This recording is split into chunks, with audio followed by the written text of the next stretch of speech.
Welcome to 5 Minutes of X, where we swing from savage lands to psychic scans, all in under 300 seconds.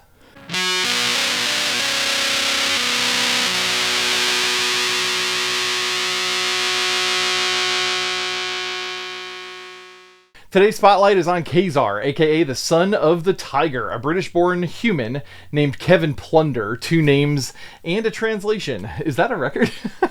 Anyway, his father was an adventurer researching exotic materials. That research led him to the savage land to begin with, a prehistoric jungle hidden underneath Antarctica.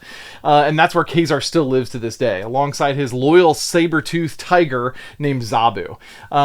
He has left the savage land on more than one occasion, but most of his Marvel history sort of happens here in the savage land. One of the key reasons his father even ventured there was vibranium, one of the crazy rare metals in the Marvel universe, right up there with adamantium.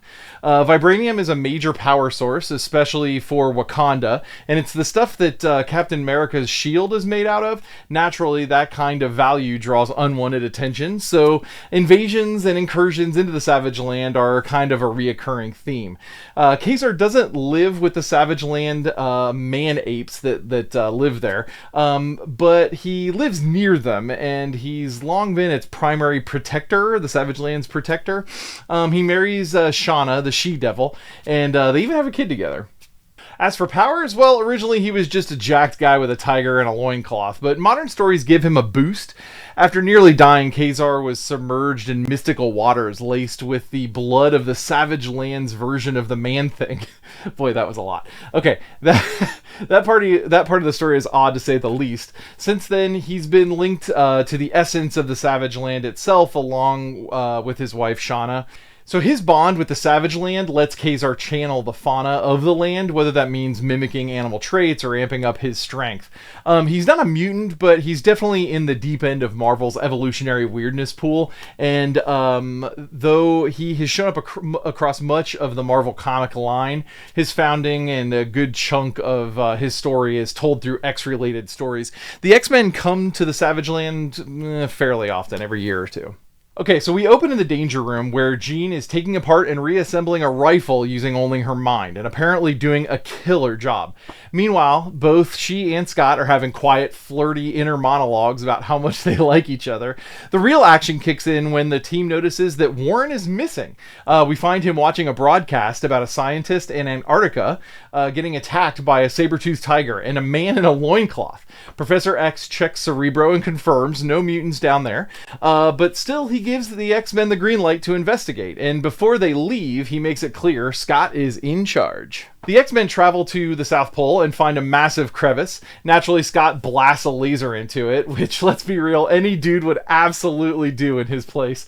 The shot opens up a path into a cave system. It's pretty good looking. As they descend, it gets warmer, and they start seeing ancient bones, then miniature prehistoric horses, pterodactyls, and then chaos.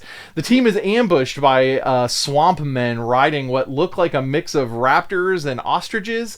They start chucking mini gas bombs filled with volcanic fumes, and they make off with Marvel Girl. They ride into the swamp while Ka-Zar blocks Zabu from chasing them. Apparently it's dangerous even for him to go. Confusion leads to a scuffle between the X-Men and Ka-Zar. Before it can be settled, everyone's attacked by Magor, the last of the savage land's prehistoric man-apes. He's got a club and all. After chasing him off, Ka-Zar agrees to help them find Jean. Angel scouts ahead and gets captured. He and Jean are taken to be sacrificed by a T-Rex. They begin escaping just in time for Ka-Zar to crash the party with a herd of mastodons, smashing the swamp men's stronghold.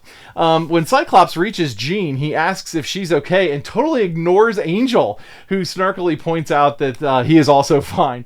Ka-Zar leads the X-Men back to the surface and asks them never to return. So this story suffers a little bit from being just one issue. Ka-Zar is super fun, the Savage Land is a great setting in small doses, but the story just wraps too quickly.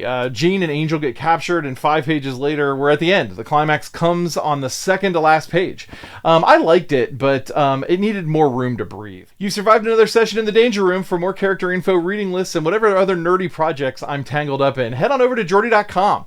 New episodes drop Wednesdays at noon and Fridays at 4 p.m. Eastern. Remember, if you stumble into a hidden jungle under Antarctica, maybe don't punch the first half-naked guy you see.